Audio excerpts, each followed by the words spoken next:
Greetings and welcome to Beatles Stuffology, where two old friends sit around and talk BS, Beatles stuff, on a track by track basis, pretty much for the sake of it. My name is JG McQuarrie, and I'm here with my co host, Andrew Deacon. Say hi, Andrew. Hello, how are you doing? I'm doing all right, thank you very much. How are you doing? I'm doing fine. I'm bopping along in my chair here because I've got today's song running through my head and frankly it's given me an itch in my pants. Well, you could probably get a cream for that, I should imagine. Help yourself stay very clean. Hey, Hey, yes, well, moving on. Yeah, this week we are talking about I Should Have Known Better. So the second song on Hard Day's Night. What do you think of it? I think it's great. I think it's fantastic. And you know what, if you look around, there's quite a lot of websites that talk about this song, but I've noticed something. They all seem to say the same thing. So our challenge today is to try and come up with something new to say about this song because it's not necessarily one of the most famous ones. It's not the best song on the album, but it's a long, long, long, long way from being the worst song in the album and definitely in the back catalogue. But I wonder if it's one of those kind of forgotten ones. So I just thought I'd sort of say that some of the things that I've come across on every website that writes about this song, like recorded across 22 takes, a few of which were on the 25th of February 64. The rest were on the 26th of February. They've taken the mix from take 22. It's the last time the Beatles use a harmonica for the introduction, and apparently the harmonica is Dylan-esque, but we'll talk about that later. It's the second song both on the soundtrack album and also in the film. That's not a coincidence, by the way. And it's them playing quite enthusiastically in the guards van on a train carriage. However, of course, the thing that every website says, let's get it out of the way, it wasn't recorded in a train carriage, it was recorded in a van, and the movement was simulated by people rocking it from the outside. Phew, have I missed anything? No, I think that's pretty comprehensive, right? Yeah, I think so. I think so. So that's given us just under 3 minutes worth of material. So we're going to try and find at least another 30 minutes from somewhere. There's your challenge. Good. It's an So interesting. what do you think of it? So, well, I think it's an interesting challenge, but I agree with your enthusiasm for the song. It's very perky and rather lovely. I also agree with it being a little bit forgotten as well. It's not necessarily the most well-known song, although it was stuck out as a single in a few territories. It wasn't in the UK, and it wasn't one that particularly pulled focus. I don't think even in the movie. It's just pretty much it's sort of there, and yet it's sort of yeah, it's very perky. It's full of life and energy. It's a very simple song, but it's lovely. I really really like it. I think this is Lennon hitting a bit of a sweet spot, and I realise that what I'm about to say might slightly contradict it, but it's new content, so we'll go with it. Um, in the last one we recorded, which was I nearly said Ticket to Ride there, but that's exactly the mistake I was talking about in the last one, Hard Day's Night. I think I said that Hard Day's Night, I Feel Fine, Ticket to Ride in my head are slightly interchangeable. When been thinking about this song a lot and listening to it a lot, but actually as it's sort of been working its way through my brain, it's automatically from time to time shunted into Tell Me Why, or Happy Just to Dance with You. And I think those three songs have a similar feel to them in terms of the rhythm, in terms of the enthusiasm. So there's something about the songwriting in all three, which in my mind makes them a little bit interchangeable. However, that doesn't make it any less enjoyable. It's really got quite a lot going for it. And for one thing, lyrically, it's John being his most positive. I know Ticket to Ride, he was all very much like, I love coming home to you. That's great. But when you see the title of this song, I Should Have Known Better, you then think, oh, is this John about to be cynical? Should have known better than to fall in love with you because you know what, that's bad. But no, it's like I didn't realize what this kiss would mean. It was more than I thought it was going to be. How wonderful to hear John being so upbeat and positive after his usual self-loathing. Absolutely, and that positivity is something which is really fired through the whole song. I mean, it's something that the song is very effortless at capturing. Everybody sounds incredibly enthusiastic on this. Yeah. Far be it from me to judge anybody's harmonica playing, as I am not a harmonica player myself. It is slightly cat-handed, but that kind of lends itself to the atmosphere. It is a bit, you know, dodgy, but that's fine. It's just fun. It's not meant. This isn't meant to be like a perfect performance. Everything isn't meant to be polished. It's a knockabout, and that's where a lot of the energy and enthusiasm comes from. It is nice. It is nice to have that positivity kind of radiating out the song.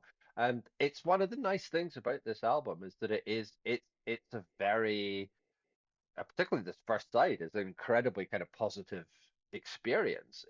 Yeah. It's absent the usual, not just Lennon's self-pity, but there's no miserable George. There's no oh bugger it all McCartney. It's just everybody's having a nice Yeah. time, and it's incredibly infectious. Well, without wishing to give away too many spoilers, when we do get on to I'm Happy Just to Dance with You, the key point of our analysis of that song for me will revolve around the fact that George doesn't sound like he's very happy to dance with you, but you know that's fine. Um, you know, on the harmonica and introduction, I've been listening to the audiobook of Kenneth Womack's biography of George Martin, the early years, 26 to 66. Uh, to be honest, the title's a bit of a misnomer because once it gets into the Beatles period, it kind of stops being about George and more about the Beatles in general. But it's quite useful to hear some of those early thoughts where Martin was much more in charge in the studio, where he would be telling the Beatles so that we need a hook at the start, we need something that's going to grab people. That's why on "Can't Buy Me Love" you get the verse, sorry, you get the chorus first before going into the verse. And reckon that's why on this we get the harmonica, because it's something that is just different from the rest of the song, and it just grabs people for a shortish introduction before we get kicking. So I know what you mean. You know, the harmonica is a a love it or loathe it kind of instrument. Um, but in this case, even though I mean I can't express an opinion on the technical side of things, it works. You know, it works because of the pace of it, because of the introduction to the melody that you're going to get. It just feels like a natural part of the song. So I'm all up for that. I don't mind it. But then I'm not sort of massively disappointed on a Bob Dylan song to hear a bit of harmonica from time to time, or indeed on a Neil Young song as well. But that may just be a touch of opinion about those artists. Well, fair enough. I think the harmonica does work. I don't want to suggest by saying that it's slightly cack-handed that I'm suggesting it doesn't work. I think it's also been long enough since we've had it on a song that it coming back Yep. here means that it actually feels a little bit almost refreshing. It's got that sense that it is pushing the instrumentation, and almost everything that we're covering at the moment is basically just guitar, other guitar, bass, drums. Occasionally you'll get a bongo, occasionally you'll get a little bit of George Martin on the piano or whatever, but that's pretty much. Cowbell. Cowbell is part of a drum kit. But No, no, no, no, no, no, no, no, uh, no, no. cowbell should be part of a drum Cowbell kit. is distinctly percussive. Yeah. Anyway, it is very much the case that that it's lending a little bit more color, and obviously it's immediately gives it a slightly bluesy feel. But it is lending a little bit more color to the song and just giving it that little bit of extra. And at a time when I think it would be quite easy for the band to fall into formula, particularly given the speed that everything has to be written, just being able to have that like little extra something that they can throw in. All right, well, here's a harmonica. You're not going to get that on I don't know, Glad All Over or Ferry Cross the Mersey. It gives them a little bit of extra texture, if you'll excuse the expression, that will it just stands the song in really really good stead. Yep. No, that makes perfect sense, and it's quite useful that it shows how versatile an instrument it can be, even in the hands of someone who is cack-handed with it. But it is, I suppose, it's the song. This song is interesting in the sense that it shows the development of the album material, but also the development of how they're using some instruments as well. Showing that extra maturity, and maybe the advanced maturity is from the fact that after a while they realise that, you know what, we now need to move on. It's just another sign of development. And we've been doing this podcast, we've been recording this podcast for about a year and a half now, which is roughly how long the Beatles have been in the recording studio. And yet we haven't developed, but they have. But it might also be just that sense of remembering that although there are lots of similarities, there's so much that's different in this album and this track, say, from some of the filler, if you like, the album tracks that's on Please Please Me. And yet it's in such a short space of time. And then if we go forward about another 18 months as well, then we're through both Beatles for Sale and Help, and we're getting ready for Rubber Soul. It's absolutely amazing to think how close we are now to some of those much more ambitious albums. So it's fascinating, and thinking about the joyous side of it, or the perky side of it. I mean, I did make reference to Lennon's upbeat lyrics, but what I'm not going to do is mistake Lennon's upbeat lyrics for an upbeat Lennon. I'm not going to mistake the singer for the song, as it were. I did see a quote somewhere where he was saying, "Oh, it's just a bunch of words I put together."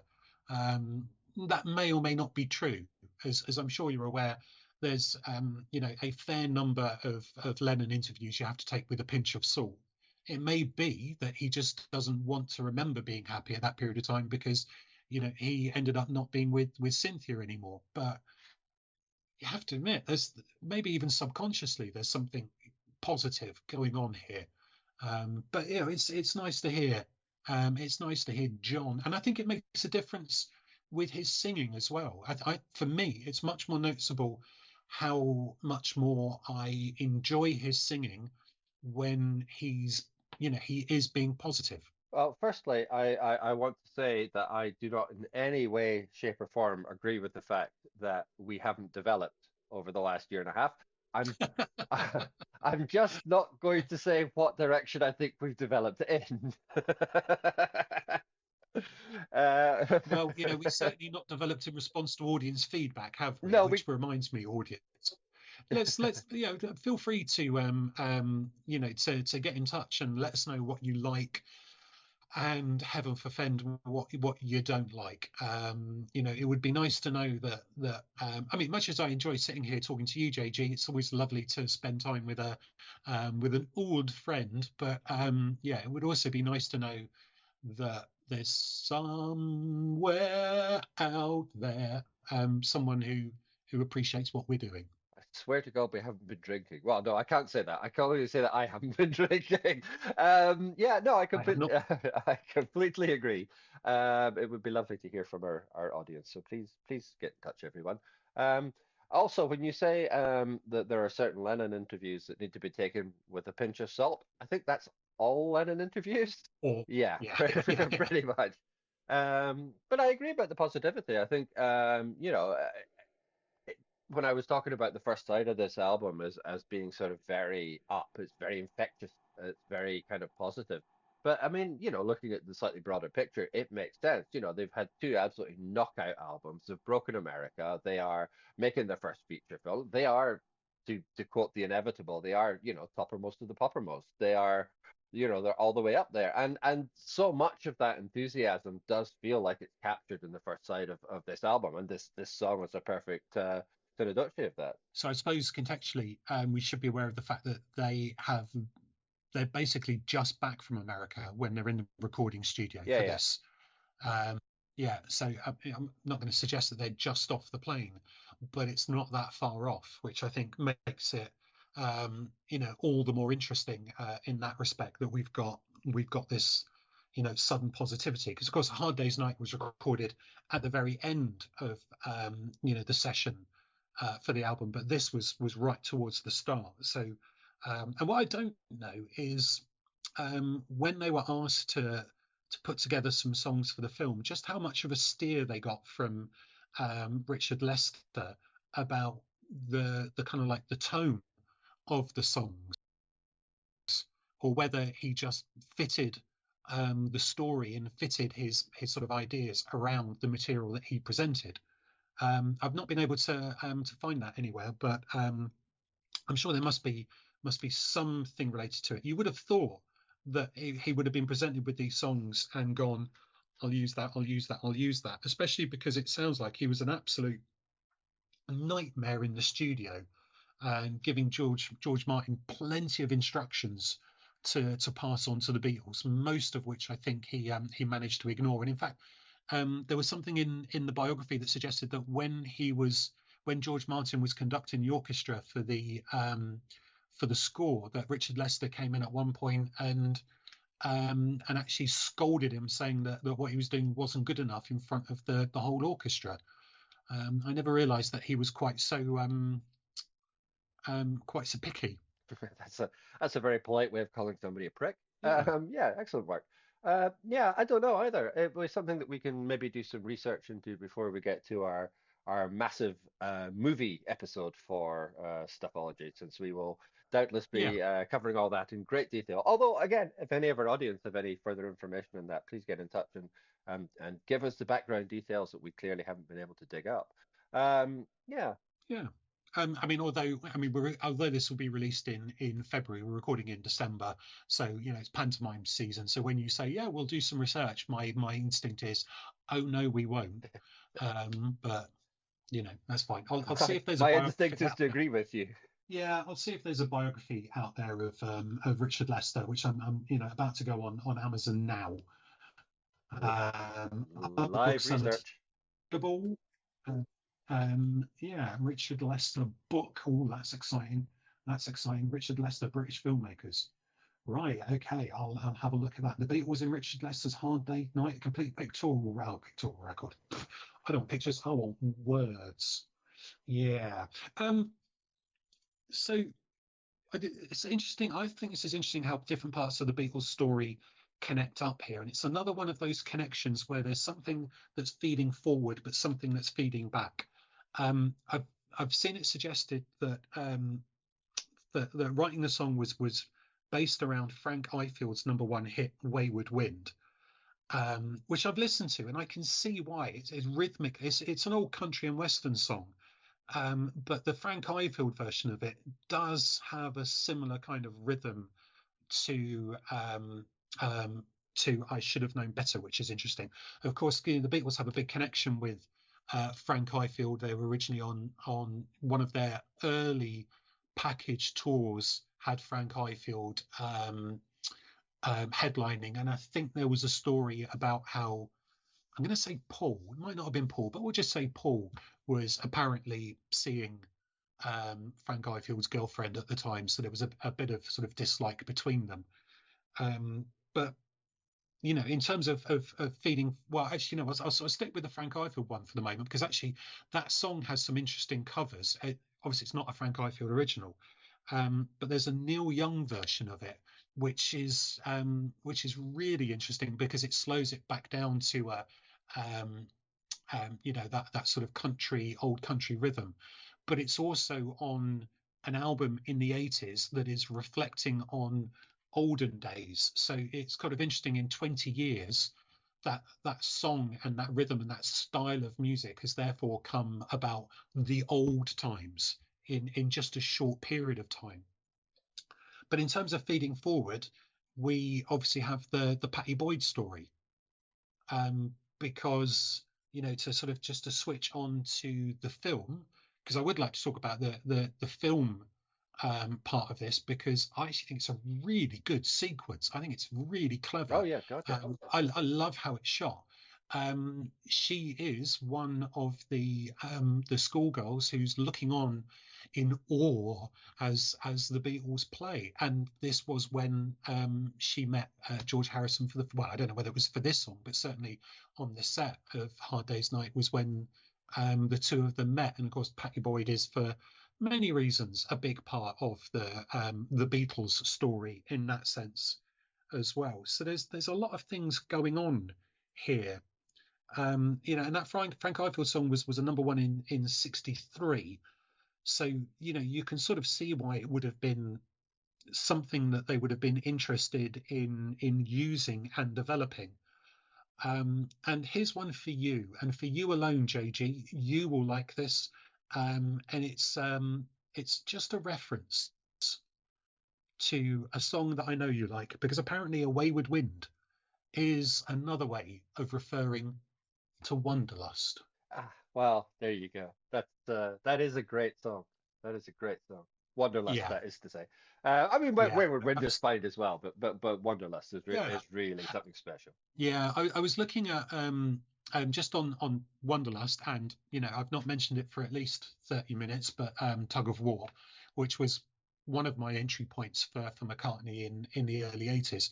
But I was reading the University of Liverpool's Journal of Beatles Studies, which has some really, really interesting things in there. But they also have this article in there where various academics have got their own section in an article that refers to 80 at 80. So it's about 80, I should have looked a bit closer, McCartney songs at, yeah, now that he's hit the age 80. And as I was going through the list, it became more and more apparent that there was absolutely nothing of Tug of War, which really disappointed me. So I'm not saying it's classic McCartney, but there's some lovely little touchstones in there for me, which So I wonder if that's a bit of a neglected classic. So what I'm thinking of doing is joining up the Beatles dots, therefore, and having a tweet with Mr. Eggpod and saying, anyone done Tug of War yet? Can I come on and do Tug of War? Love Tug of War. Come on. I could talk about Dress Me Up as a Robber for at least 2 minutes. I really like Dress Me Up as a Robber. Honestly, that's such a good album. I just love that album so much. I realize we're going slightly off topic, but Yeah, with the obvious exception of the very last song, it is basically just straightforwardly brilliant. I love it. It's so good. Anyway, The Pound is Sinking, a song for our I times. love The Pound of Sinking. That's such a great song. It's such a Yeah, simple thing, but it's done so well. yeah. Uh, Anyway, back anyway, to the train yes, carriage. back to sorry, yeah, sorry. So Miss Boyd is what? waiting for us. Yeah, well, actually, it's more Mr. Lester really, because I love the fact that they're playing a game of cards, sort of presumably an illicit game of cards in the guards van, away from everybody else, and they're having fun. John is cheating, although not really very convincingly, by pulling the card out from his sleeve, although it doesn't ever appear to be in his sleeve. But never mind. But actually, then you start to get that sort of nodding. They're almost like in the rhythm of the people shaking the van outside, and it just then starts to become them playing instead. And I really like that, especially of course at the end as it fades, they go back to playing cards. It's almost like this is some sort of little fantasy sequence, which is just so imaginative, and such fun, even to the point where Wilfred Bramble, who may need a bit of explaining for our younger and non-British listeners, his curmudgeonly character of Paul McCartney's granddad is by the end of it nodding along and seemingly enjoying the song as well. That's just how infectious it is. Yeah, if you get Wilfred Bramble nodding along to something, you're on you're on a real streak. I agree with you. I think that whole sequence is utterly charming. It's such a delight, and it's one of those things that when you talk about the Beatles from this kind of vintage, maybe 64, 65, all the cliches about the cheeky chappies and how easy they are and how funny they are, it all kind of blends into one. But it's when you get to watch a sequence like that one in the movie that you kind of get past the faff of it and actually think, but it is true. There is something just unbelievably charming about it all. It's incredibly. I don't want to use the word infectious again, but I'm going to. It's just incredibly infectious and joyful and perky and all the other adjectives that we can choose. And it kind of bypasses that kind of cynical press kind of hack description and becomes the real thing. And sometimes it's just when you get to see those sequences, you just see four people, well, and Wilfred Brambell having a whale of a time, and it's utterly delightful. I like it because they're all facing each other, which is not a situation you would normally find them in when they're playing to the cameras. Something that perhaps they might have done in the studio, or seemingly might have done in the studio from time to time. But what it means then is that when it's being shot, you usually either get all four of them in, admittedly one with the back of the head, or you get at least two in. In Paul's case, that's normally him with either Wilfred Bramble on his left or from the side, and then with George over his shoulder. But you get these lovely shots of George in the background of Paul and George in the background of John, and you can just see there's a lot of love for each other. They're really enjoying. Maybe they're just good actors, which we know isn't true, but they're really enjoying being in each other's company. It's a wonderful little thing to have them so tight physically, but also enjoying what they're doing so well. Well, I think that's what makes the sequence so charming is the fact that they are just clearly having so much fun doing it. And that's what I think the audience, that's what we're responding to. It's just, yeah, four guys just having a whale of a time. And the pleasure of it, just doing it really for the sake of doing it. It's the first time out. It's a long time before they're not going to become jaded by the process. They're not going to be fed up with it, or long days, or freezing their arse off playing around in the Swiss snow or whatever.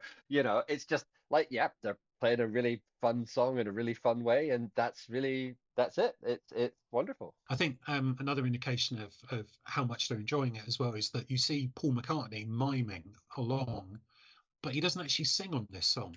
Yeah. It's almost like he just can't help himself. There's one feature that we haven't actually talked about, and I feel it necessary to mention at this point, which is George Harrison's, well, I was going to say inspired guitar solo. That's it's not the finest lead guitar solo I think I've ever heard, but again, it's exactly that thing of both what we were talking about, the harmonica and the kind of the charm of that whole sequence in the movie is that it's just really simple and just it's the right thing for that song. It's not flashy. It's just the melody line, the vocal melody line, but like played in a 12 string. And that's it. And it again, it's kind of charming just for its straightforward simplicity. Although it's noticeable when they revisit the song later in the film for the performance part of it, um, when that solo's happening, for most of the time it's focused on John. He's quite clearly not playing the solo, That but happens that happens a lot. If you watch a lot of the like the TV coverage of them. mm, That happens a lot. They'll play the song, it'll get to the instrumental break, George will step forward to do the solo, and the camera will resolutely fix itself on John or Paul. It's happened a few times. So yeah, I don't know if that's just kind of unfamiliarity with the way that songs are constructed by the people who are trying to film it. But it's a constant feature, and once you've noticed it, it becomes very hard not to notice it. So I highly recommend you keep an eye out for it for any like future. Like it happens on the Ed Sullivan, one of the Ed Sullivan songs. It happens. I can't remember which one now, but one mm. of them, George steps up. He's got his big solo. He's standing directly in between Paul and John. Nothing, no sign of him at all. He might as well not be on stage. There you go, listener. That's the kind of content you're not getting from those websites as we approach the half-hour mark. I thought we've done very well so far. Yeah, yeah, absolutely, absolutely. I mean, certainly, it kind of hark back in terms of that development, hark back to some of the struggles that we had on a couple of the or on the earlier albums for a couple of songs to hit the 30-minute mark. I think there's no problem here. This is just a sign of how good this song actually is. Yeah, I told you we Um, developed. do you know what? Yeah, the thing about Wilfred Bramble makes me laugh though, because British viewers will know him from his sitcom Steptoe and Son. God, I almost forgot it for a moment there, where he played that dirty old man. Um, and what's interesting, of course, is that in that, which was from the 60s through into the 70s, he really looked like a very, very old man. And yet in this film, he looks 80, but he was only about 50. He's just one of those people who always looks old, and I think also there's a generational thing as well, in the sense that people in their 50s these days don't look like people in their 50s used to. I'll take th- Thank God. I'll take that as a compliment, given that I turn 50 next month. Well, there you go. Yeah, There exactly. you I go. definitely don't look like Wilford Bramble. I'm not going to say that I'm God's gift, but it could be worse. But then again, I didn't have to live through World War II and smoke 80 fags a day, so it's all relative, I suppose. Well, in fairness, I don't think anyone was really forced to smoke 80 fags a day, but there you go. Yeah, I suppose the war did funny things to people, didn't it? I Hmm? suppose it did. Yeah. Yeah. So I suppose one of the things that we ought to do is talk about some of the normal things that we might talk about, and that's where we hit some interesting news on the cover front. Have you looked into any of the covers of this song? Not really, to be honest. But nothing kind of leapt out as seeming particularly inspiring, I have to admit. Well, I'm not necessarily going to suggest I've got one that's inspiring, but I've got one that's interesting that I didn't know existed, Okay. and that's from late 1965 for their third album of the year, the Beach Boys Party album. The Beach I Boys don't know if covered you're, this. the Beach Boys covered it. Now, this was, like I said, it was their third album of 1965, and they'd done a Christmas album in '64, so they didn't want to go and do another one of those. So they basically had a sort of a lo-fi type party style recording, and that's sort of indicated by, if you look at the personnel on there. Al Jardine sings, does acoustic 6 and 12 string guitars, and plays the ashtray. And there aren't drums, but there's lots of bongos and castanets and that sort of thing. So it's a covers album basically, and I didn't realize that this is the album that we get Barbara Ann from as well, and Barbara Ann was a cover, because in my mind that's sort of like classic Beach Boys territory. I'd have thought of that as being something from '63 or '64, but you've got a couple of Beatles covers. Actually, you've got three Beatles covers on there. You've got an Everly Brothers song. You've got The Times They Are a Changing, as well as sort of a few older type songs as well. So it's sort of a really kind of interesting mix. But you have I Should Have Known Better, Tell Me Why, and You've Got to Hide Your Love Away. And actually listening to it sounds, it's not that dissimilar to the Beatles version, but it does sound like a bunch of people who are just having a good time, which again isn't that dissimilar to the Beatles version. But the thing that I find really interesting about this is you've got this party album. This is about 18 months or a year or so after they stopped doing surf music. This is their 10th studio album. I'm assuming from the fact that I've trailed it like that you could probably then guess what their 11th studio album was. I'm going to go ahead and say Pet Sounds. There you go. And what I should have done there is said, name a Beach Boys album, and it would have had the same impact, wouldn't it? Pretty much. So they go from a bunch of party covers, almost. I'm going to go for it now. Beach Boys fans, I suggest you don't listen to the next few seconds. It's like they're doing a Jive Bunny mega mix. Ouch. Imagine that. Right. So, Beach Boys fans, you can come back in the room now. They go from that to Pet Sounds, which is a fascinating development.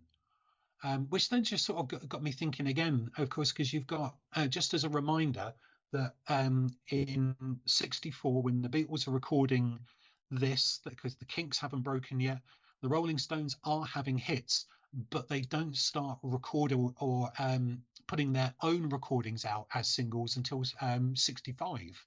So they're so far ahead of everybody else. It's just amazing how much they have changed everything. It's just that sort of nice little reminder there.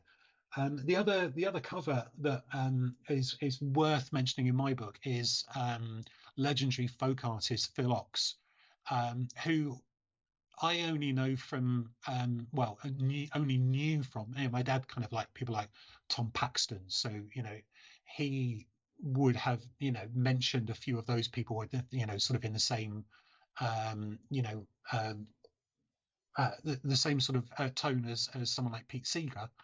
So but Phil Ock's version of it is it's quite similar. It's just one person harmonica guitar version of I Should Have Known Better, but it's the same rhythm, it's the same tempo. There's no attempt to change it. Although there is a recording from 1971 of Phil Ox and John Lennon together having a chat in a hotel bedroom, and then Phil Ox is singing to John Lennon. So they did meet at some point, which is interesting. And the only other thing I know about him is um, Billy Bragg has a song called I dreamt I saw Phil Ox one night, from one of his less impressive albums, and I say that as a huge Billy Bragg fan. I think it's off the Internationale, but which is unlistenable. I'm not going to argue that point with you. Good. Yes. I have nothing else to add. I don't think this was um, a song they played live. I've not looked it up, but it doesn't feel like it. I couldn't find any footage that didn't come from Hard Day's Night for it. Okay, that's interesting, isn't it? And again, sort of indicative that of a few things. Well, firstly, of course, that remember that the live act was only 10 or 12 songs, Yeah. so they've only got a limited number to throw in. So you might as well just go for the absolute biggies. Yeah, and although I mean this is a fun song, it could easily be inserted into any concert, I think, without any problem. I don't know that there's quite enough of it to make them want to do that. No, no, I don't mean that as an insult, as I think we've both no. made very clear. We both really like this song. It's just, it's there. Yeah, I mean, bear in mind, of course, that at this point they've got about what 30 well, I suppose if you include this album, about 40 album tracks plus some singles, b-sides, various covers, like Long Tall Sally, that although they record in the same session as this, doesn't go on the album. So they've got quite a repertoire of songs, so there's a massive amount to fit in to such a short act. So, oh, they did play it. There you go. Setlist FM, about 50 odd times, Oh, okay. but that's quite a long way down the list. So, not exactly massive. Fewer times than things like I'm a Loser, which is, I think, quite an indication. So, Well, yes.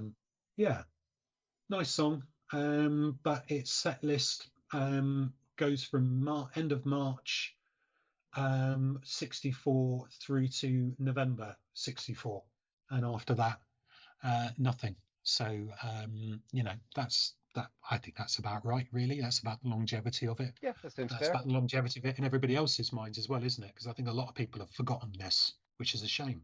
Well, I hope we've done something to redress that balance, and we've managed to get some original content into our discussion of it, and we've managed to scrape up to, wow, it's going to be pretty much 40 minutes. That's pretty good for this song, I reckon. JG, can I ask a You question? can ask a question. Does that sound like you're wrapping things up and saying stop talking now? Well, if you've got more points that you wish to add into the discussion of this song, then please feel free to do so. No, because the only other thing that I could mention is that we've got lots of oh, whoa, whoa, lots of lyrical filler, woes and ohs. But you know what? I don't think people need to hear that. No, well, that's a bit late for that now, but okay. I can always fix it in post. Well, I don't think people have made it this far. So if anyone did hear that, please let us know at any of the places that JG is about to mention. Well, before we do a mention, we have to do a rating. So I appreciate the seamless and smooth transition, but score, please. Okay, right. So rating. It's worth reminding people that we're doing a completely subjective rating out of 10 for each song. And what we normally end up doing is picking a number and then comparing it to the songs that we've previously given that number to. I say that because I've been listening to another Beatles pod this week, which I really enjoyed, by the way. But they had a scoring system that didn't seem to make any sense. They were sort of talking about the music and the lyrics and the production and things like that. and I didn't really get a sense of why one thing got one score and one thing got another. So with that in mind, I'm going to be a fairly generous one on this, and I think that Hard Day's Night I only gave a 7 out of 10 to last time, because just for those who are new, I'm leaving a bit of room for some of the greatness that's to come. Um, but I'm going to give it a 7 again. I think it's up there for me. I think it's as much, if not more, fun than a Hard Day's Night. Okay, that's really interesting because that's exactly what I'm going to give it. And for exactly the same reason, we find ourselves very much in sync this week. Yeah, it's just such a fun, bouncy little song. I just love it, and I must be honest, along with everybody else, I had pretty much forgotten about its existence before we came to it in the podcast as well. I didn't really remember it. But that does feel like a little bit of an injustice. I think it's a fabulous little song, and I'm very glad to have rediscovered it. I'm glad you're glad. And so am I. And now, please let us know any of the places that JG is about to mention. This is the kind of smooth professionalism that you don't get in other podcasts as well. No, no. Fantastic. Well, you can contact us by email, and please do contact us by email. We are BeatlesStuffology@gmail.com. We are also on Twitter. Please also contact us on Twitter at Beatles_ology. And you can find my blog at www.jgmcquarrie.scot. You can get in touch with me or not. It's not really relevant. Also, check out my other podcast, which is Talking Trek to You, where a noob and an expert, me apparently, go through the original Star Trek series episode by episode. Please like, rate, and review us on whatever podcatcher you're using so that more people can find the show. Next week, we are going to be covering If I Fell. But until then, keep listening.